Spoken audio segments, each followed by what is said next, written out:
boa noite. Então, sejam bem-vindos então a mais uma videoaula. Eu vou gravar essa aula de novo, vou ter que fazer, só que agora eu vou gravar de maneira reduzida, porque eu gravei quase uma hora de aula e eu esqueci de ligar o microfone. Então essa aula eu vou tentar fazer então de maneira mais resumida, eu vou tentar refazer o que eu falei, tudo agora há pouco eu falei, e no fim das contas eu perdi tudo o que eu falei. Então vamos lá. Essa aula vai ser para o primeiro termo A, primeiro termo B e para o segundo termo A. Nós estamos falando então, ontem foi dia 18/5 de 2021, então eu comecei falando então sobre as ciências sociais, então eu falei de sociologia, né? Falei então que essa questão do indivíduo e sociedade, deixa eu vir mais para cá, quero tampar o corredor ali. Então eu falei um pouco então essa questão do indivíduo e sociedade, e falamos então do que a sociologia ensina, o que a sociologia trabalha, qual que é essa questão da sociologia no ensino médio. Então a sociologia é dividida em três conceitos: sociologia, antropologia, tá aqui, antropologia e ciência política, tá? Então vai ter uma hora que eu vou olhar para cá, então não se preocupe. É bom que agora não sei o barulho do cachorro, da pamonha, que tinha uma pamonha no meio da aula, o carro da pamonha parou bem aqui. Não tem jeito, né? Então vamos lá. O que chamamos de ensino de sociologia no ensino médio é algo que na verdade abrange o ensino de temas e conceitos dessas três áreas do conhecimento. Então ela analisa a sociologia, vamos lá. Então a sociologia, ela analisa a sociedade em seus diversos níveis, como instituições sociais, escola, família, igreja, mídia, tal. E os grupos sociais, bem como as relações indivíduo e sociedade. Muito bem. Busca compreender os mecanismos que produzem mudança social e reprodução de ordem social existente em suas múltiplas dimensões. Então utiliza métodos de pesquisa qualitativos e quantitativos. Então, eu falei ontem, inclusive, essa questão que produzem a mudança social. Então, se você olhar, por exemplo, em 2010, dia 17/12 de 2010, você tem lá o Mohamed Bouazizi. Procurem depois essa data, 17/12 de 2010, quase já passou 10 anos atrás, onde ele, por conta daquela questão de você ter, ele tinha a barraquinha dele de fruta e vivia sendo como é que fala, os guardas tentando pegar propina para ele poder trabalhar. E ele se irritou com essas coisas do governo, se irrita daqui, se irrita dali, pá, taca fogo no corpo e depois de 2 semanas ele morre. Nesse período começa a surgir então ali no começo de janeiro, então começa a surgir a Primavera Árabe na Tunísia. Disso vai para a Líbia, vai para a Síria, vai para o Iêmen, vai para o Bahrein, vai para o Egito. E nesse mesmo período aqui no Brasil então você tem aquela briga por causa dos 20 centavos, que eu acho que é importante a gente falar sobre isso. Tá? Eu queria passar os vídeos, tá? Mas não sei se eu vou conseguir aqui. Eu não preparei vídeo para a gente poder trabalhar, porque a aula foi gravada ao vivo. Então, como eu não preparei nenhum vídeo, eu poderia colocar um vídeo aqui entre a aula, mas não tem problema. Eu não vou editar também esse vídeo, eu vou mandar do jeito que está aqui, tá bom? E a antropologia. Então eu falei que a antropologia é uma das matérias que eu mais gostava na faculdade, que eu gostava muito dela lá, né? Eu tinha um professor muito bom, um professor de antropologia, que o nome dele era um professor meio esquisitão. Então, dentro das matérias que eu tinha na faculdade em filosofia, lá no ano de 2003, uma delas era a antropologia, que eu gostava muito. Ela analisa o outro, o homem, né, o outro, as culturas tradicionais, como populações indígenas e ribeirinhas. Então, o debate que eu fiz na aula, que eu perdi a gravação, foi justamente isso. Como que está essa questão do indígena hoje, aqui no Brasil? E como que está essa questão dos ribeirinhos? A gente pode depois fazer uma pesquisa, então, sobre quem é esses indígenas e quem são esses ribeirinhos. Eu vou, inclusive, propor isso, possivelmente, principalmente os ribeirinhos. Eu quero que vocês procurem saber quem são os ribeirinhos. Então, fica a primeira lição lá, Primavera Árabe, que eu quero que vocês assistam todos os vídeos que vocês puderem assistir. Então, vocês assistam. Tá? E assim, como que está sendo... Porque nós, na verdade, assim, os indígenas, nós temos que pedir licença para eles, não eles têm que pedir licença para nós. Eles são os donos da terra. E hoje, no nosso Brasil, simplesmente eles estão devastando, estão acabando com os indígenas. Nas últimas décadas, por meio da antropologia urbana, vem investigando manifestações da cultura moderna, como dotadas de uma organização simbólica própria. Por exemplo, grupo de jovens roqueiros ou pagodeiros. Aí nisso eu perguntei para os alunos que estavam presentes na aula Que música que eles gostavam, né? Então um deles falou lá, rap, rock, forró.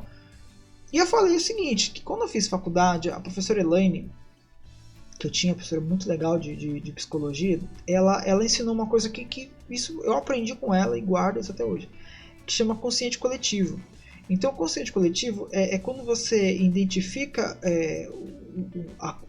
o grupo ao qual você pertence, ideias gerais a qual nós conhecemos que funcionam. Por exemplo, o mito da mulher grávida, né? Então, quer dizer, essa questão dos 9 meses também está dentro do consciente coletivo. Por exemplo, quando você chega em outro país que você não conhece nada, mas de repente você vê um grupo de pessoas e você logo identifica, aquele povo ali é roqueiro, aquele povo é forrozeiro, aquele povo, sabe? Então, ou seja, o consciente coletivo, certas coisas individuais não são tão individuais quanto a gente pensa. São coisas que a gente faz, que a gente identifica no outro sem fazer muito esforço. Então, o consciente coletivo, a gente pode, inclusive, depois falar no debate sobre isso, que eu acho muito bacana, certo? E a antropologia investiga a cultura. Ela investiga a cultura. Enquanto a sociologia investiga as relações sociais do indivíduo com a sociedade, a antropologia ela faz esse tratamento entre cultura e como você vive. Então, uma comunidade, análise de um sistema cultural. Então, você pega o sistema cultural daquele país, ou daquela região, ou daquele local, e você tenta analisar ele, como que ele funciona. A gente sabe que em São Bernardo a nossa cultura antropológica seria nós somos batateiros, porque aqui produz-se muito batata no Brasil, do Brasil colônia para a urbanização aqui da nossa cidade. Enquanto isso, tem uns ceboleiros lá em Santo André, lá em São Roque tem o pessoal do vinho, aí você tem o pessoal da uva, aí você sabe, então cada cultura você tenta analisar ela da melhor forma possível. Então você tenta analisar o que é aquela cultura, como aquela cultura funciona e por que ela funciona daquele jeito. A ciência política ela investiga a política como uma esfera própria da ação humana.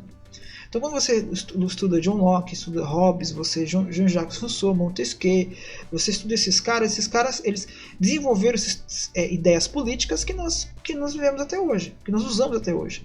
Analisa as questões de poder e dominação da sociedade. Então, analisa a quem pertence cada função e cada um no seu devido quadrado. E quem manda e quem obedece, mas não, como diz o nosso ex-ministro da Saúde, não nesse sentido, mas no sentido de que existe alguém que organiza a sociedade, alguém que está no maior patamar, mas que mantém a sociedade funcionando. Estuda os sistemas políticos, como os governos, compostos por organizações. Então você tem todo tipo de organização que você consegue dar conta. Também pode se interessar por outras organizações que tenham estruturas de poder, passíveis de ser analisadas a partir de suas teorias. Então, ou seja, outras organizações... É incrível, né? Moto e carro da pamonha e cachorro combina com a beleza. Também pode se interessar por outras organizações que tenham estruturas de poder passíveis de ser analisadas a partir de suas teorias. Então ele está dizendo o seguinte, que qualquer outros organismos dentro do sistema político mundial, ou do sistema político social, você pode analisar. Na verdade, o que é a política? Tudo que divide, tudo que você analisa, por exemplo, a política são ações entre situações da qual existe uma decisão, ou seja, são teses e síntese para chegar numa antítese. O Brasil político é um Brasil dividido, um Brasil que cada um tem sua função. Então, na verdade, a palavra política é algo muito mais amplo, não é só falar politicagem, não é simplesmente falar de deputado, senador, defender a ideologia A, a ideologia B. Não, política é uma coisa que tem que ser debatida, tem que ser conhecida, é uma ciência. Porque, por exemplo, por que os comentaristas políticos muitas vezes acertam, por que muitas vezes eles erram? Porque eles estão analisando o cenário. Então você pega o cenário, o cenário X está dizendo isso, o cenário Y está dizendo isso. A gente tem agora as pesquisas de intenção de voto, e isso reflete muito no sentimento de como que a política está sendo dada. Se o nosso presidente atual estivesse fazendo realmente políticas a favor da população, com certeza isso, eu sou crítico dele, não nego isso, ele poderia estar melhor colocado. Eu falo que ele estava com a faca e o queijo na mão e deixou passar por entre as mãos dele. Por quê? Porque ele não pensou como um cientista político, ele pensou como um ideólogo político. Ele está errado.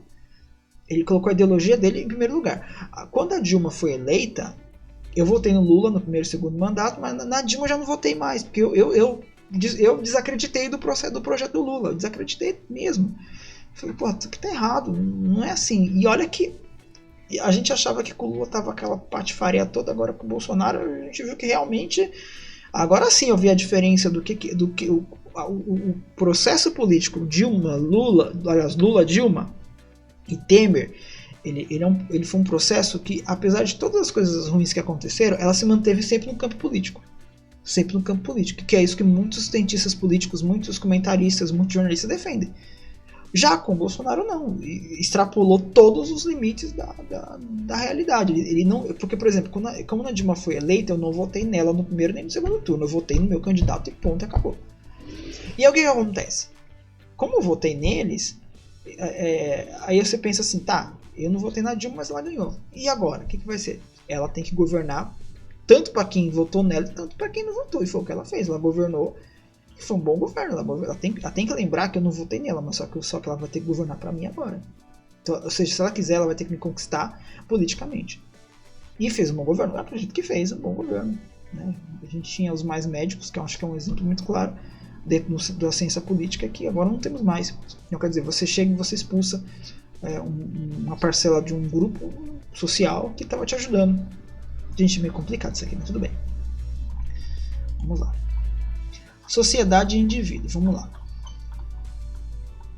Vamos aumentar aqui, vou colocar 190.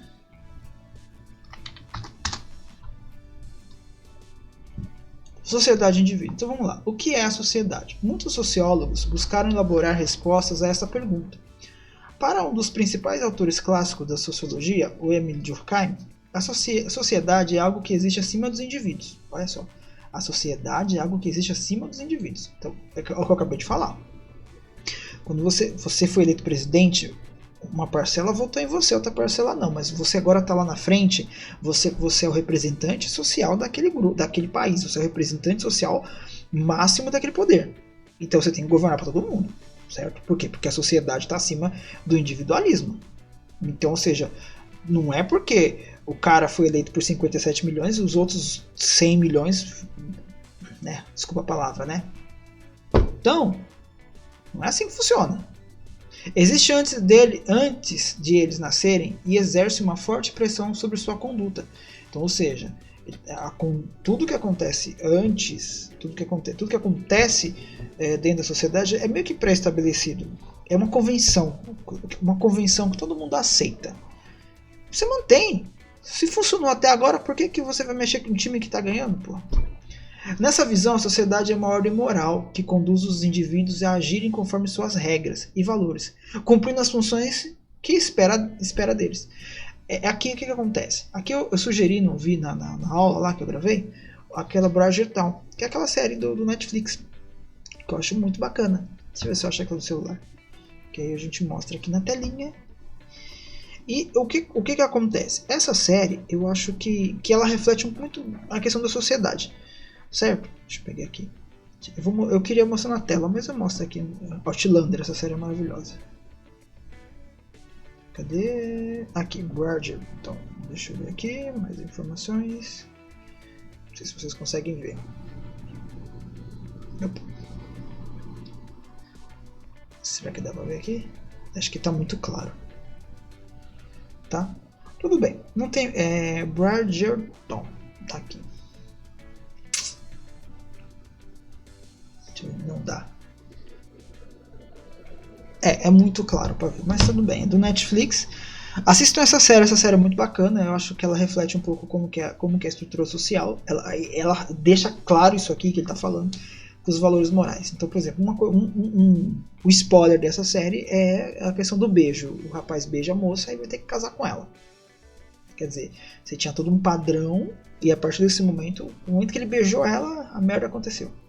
Ah, por quê? Não, então assista. Assista que vocês vão entender o que ele está falando, as conduções morais. Então, dentro da sociedade, você espera ter uma condução moral. Por isso que eu falo, é questão da ética e da moral.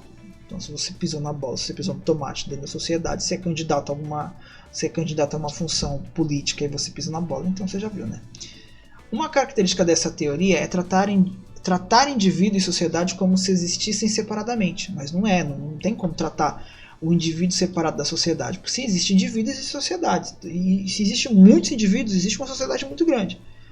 Nosso raciocínio do dia a dia, que forma o senso comum, geralmente é este. Vamos lá. A sociedade é aquilo que está fora de nós. Né? Então, ou seja, deixa que os outros fazem. Né? Os outros, gente, decide aí. Eu acato o que vocês falaram. A pessoa decide uma coisa que você não gostou, depois você vai reclamar. Quero ver, né? Então, ou seja, a sociedade, você faz parte dela, você está dentro dela. Então, por exemplo, esse é aquilo que está fora de nós, é o que está acontecendo com a gente.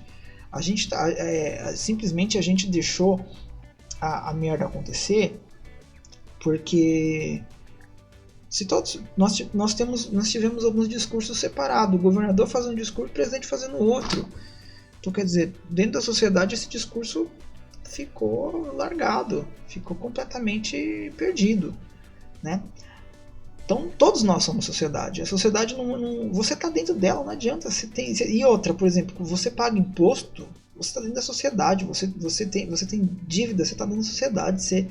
Você participa de qualquer... Você votou, você já está votando, você faz parte da sociedade. Qualquer ação política, social política, você está dentro da sociedade. Como vivemos numa sociedade muito individualizada, em que cada pessoa constrói uma existência singular, uma personalidade, um caráter próprio, tendemos a olhar para nós mesmos sempre como indivíduos independentes e separados dos outros. Então, ou seja, tudo bem, você tem sua personalidade, você tem sua vida, você tem suas coisas, sabe? Eu não sei o que acontece dentro da sua casa, você não sabe o que acontece dentro da minha, você não sabe como é que é a minha vida.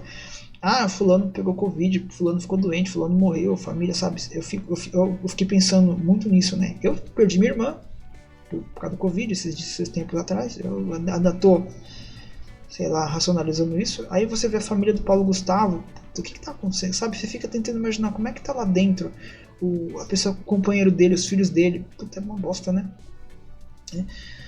Mas essa separação pode ser questionada, tá vendo? Existe sociedade sem indivíduos? Existe indivíduo sem sociedade? Tal provocação foi feita por um sociólogo alemão chamado Norbert Elias. Não conheço esse cara, não me lembro dele nos meus estudos, tá, gente? Mas a gente interpreta de alguma forma. Para ele, as duas perguntas mostram como seria complicado separar de forma radical a existência de um indivíduo e da sociedade, pois são duas instâncias interdependentes, ou seja, uma não existe sem a outra. Então, quer dizer, não existe sociedade sem indivíduo, não existe indivíduo sem sociedade. Então, a análise que a gente tem que fazer é essa. A sociedade está presente, ela está ali, ela é estanque, ela não foge daquilo da qual ela é. Nessa teoria, o que constitui a sociedade são as relações. Então, quer dizer, a relação entre indivíduos, construída em um tempo histórico longo. Então, aí entra a questão da série que eu falei, quer dizer, várias coisas que a gente faz, várias coisas que a gente usual do nosso cotidiano, ela vem de longa data. O estilo de roupa, o estilo de maneira de comer, o garfo, a faca que você usa, a xícara que você usa, né, a roupa que você usa, como que você age, como que você tem, tudo isso veio foi se formando. Cada um come do jeito que quiser, um come na frente da TV, outro come na frente sei lá, na sala, outro come na sala de estar, outro não quer que mexa no celular durante a comida. Cada um faz do jeito que faz, mas isso foi vindo a maneira como você age, as suas atitudes, os seus hábitos, eles são históricos. Ele não começou ontem, né? Aí ele diz assim, né? Que remonta ao início da espécie humana, no desenvolvimento repleto de rupturas e continuidades. Então, olha que interessante, ao longo do tempo, ao longo da história, várias coisas que a gente faz como indivíduo, elas foram se formando. Então, a maneira como eu saio, a maneira como eu me importo, né? Se eu vou dar bom dia, se eu não vou dar bom dia, se eu vou comer com garfo, se eu não vou comer com garfo, se eu vou comer sentado, se eu não vou comer sentado. Às vezes você convida algumas pessoas, a pessoa está fazendo uma coisa tipo que não é muito comum. Rapaz, senta ali e come. Rapaz, você não vai crescer mais. Vai na casa do fulano, toma um banho de 1 minuto para não gastar água porque tem medo de gastar água. Daí a pessoa fala assim, não, eu não pago água por litro. Eu não pago água por metro cúbico, que dá muito mais que 1 litro. Não quer dizer, eu já passei por isso. Assim, se hoje, quando pensamos em sociedade, o que vem à cabeça é a ideia do país em que vivemos, né? É preciso ter em mente que nem sempre essa foi a forma social predominante na história da espécie humana, ou seja, o conceito de sociedade muda ao longo do processo histórico, ela vai mudando. Então, o conceito de sociedade muda, ela muda. Você vai encontrar outras sociedades. Os países tal como os conhecemos assumiram essa forma num processo longo que foi iniciado há cerca de 600 anos, com a decadência da sociedade medieval. Inclusive eu já passei um filme para a molecada do 7º ano sobre medieval, que é um filme de comédia muito, muito legal, que é o Monty Python e o Cálice Sagrado. Sugiro vocês assistirem, tem no YouTube, tá bom? Por incrível que pareça, esse filme tem lá. É difícil achar, mas... assim, eu achei que era mais difícil achar e achei com mais facilidade. Ai, cachorro. Vem aqui. Passar a gente na rua, o cachorro late. Para Norbert Elias, nós nascemos e morremos, dentro de uma teia de interdependência formada por muitos seres humanos relacionados. Então, ou seja, nós vamos nascer, vamos morrer, a sociedade continua, a sociedade toca o barco e por aí vai. O dia que eu morrer, acabou, morreu, a sociedade continua e já era.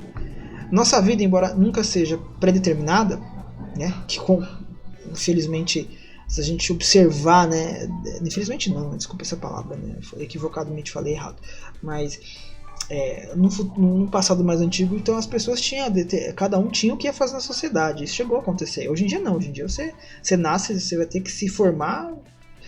Quando eu falo se formar, não é formar em educação, a sua personalidade, o seu ser, a sua pessoa, o que você vai querer ser, como você vai ser, você vai formar depois. Você vai formar ao longo dos anos. A gente está cansado e às vezes o cérebro não funciona. Nossa vida, embora nunca seja predeterminada, é em grande parte resultado de onde, quando, como e quem nascemos e vivemos. Eu acabei de falar, então, ou seja, o como, quando, o porquê, do que vai ser da nossa vida é um processo histórico. Então, às vezes a pessoa nasce numa família rica, vira médico, a pessoa nasce numa pobre, vai virar pedreiro, a pessoa nasce numa família desestruturada, não vai ser nada, a pessoa... Então, quer dizer, cada personalidade, cada pessoa, cada projeto social dentro daquela estrutura que a pessoa vive é aquilo que ela vai ser, né? Mas essa teia social não é independente ou superior aos indivíduos, ela é formada pelos indivíduos que estão em relação uns com os outros. Uma metáfora utilizada por Elias para explicar o seu conceito de sociedade é a dança, né? Ele vai falar a questão da dança, né? Tá aqui. Então tá aqui onde ele... Aqui tem uma biografia dele, né? Ele fala assim, uma das suas obras mais conhecidas é o Processo Civilizador, em que analisa a modernização das sociedades no século XIV ao início do século XX, né? Ele fez uma história dos costumes, ele contou um pouco como os hábitos, por exemplo, essa questão aqui é interessante, ele faz uma história dos costumes mostrando hábitos de hoje comuns, como usar talheres na refeição, foram resultado de um processo longo de civilização dos comportamentos. Isso aqui é interessante, né? Eu acho interessante porque essa questão dos talheres, quem foi que falou sobre isso, né? Como que chegou a esse ponto, né? Quem que fez esse processo histórico do talher? Como que a gente usa talher? Porque se você for na Tailândia hoje, tem muitos dentro da Tailândia, Coreia do Norte, Singapura, tem muitos locais ali que você não come com talher, você come sem talher. E os japoneses comem só com os palitinhos, com os hashi, sabe? Então assim, quem que foi que falou essa questão do talher, né? Ele fala assim, vamos imaginar como símbolo da sociedade um grupo de bailarinos que execute uma dança de salão como francês, ou quadrilha, ou uma dança de roda do interior. Os passos e mesuras, os gestos e movimentos feitos por cada bailarino são todos inteiramente sincronizados com os dos demais bailarinos. Se qualquer dos indivíduos que dançam fosse considerado isoladamente, as funções de seus movimentos não poderiam ser entendidas. A maneira como o indivíduo se comporta nessa situação é determinada pelas relações dos bailarinos entre si. A quadrilha, se você está fazendo uma quadrilha, a pessoa sai fora do compasso, desorganiza tudo. Então a sociedade ela vai se manter. A sociedade ela se mantém. Só que você vê que a sociedade ela cai e volta. Por exemplo, socialmente falando, a gente pode falar a questão do saneamento básico e aí você pega, por exemplo, as fotos de São Bernardo antiga, tem, né, no Facebook. Como que era a cidade antes, como que é a cidade depois. A cidade foi se mudando, e os hábitos das pessoas foram mudando, e hoje nós temos o que nós temos de São Bernardo hoje. Tá bom, pessoal? Então fiquem aí os ribeirinhos, a questão da Primavera Árabe, que eu quero que vocês deem uma olhada. Assistam quantos vídeos vocês quiserem, não precisa anotar nada, só quero que vocês assistam. De repente eu perguntar, vocês... Tá, tô na ponta da língua. Pessoal, até mais. Não vou enrolar mais não, senão o negócio não vai. Aqui, vamos lá.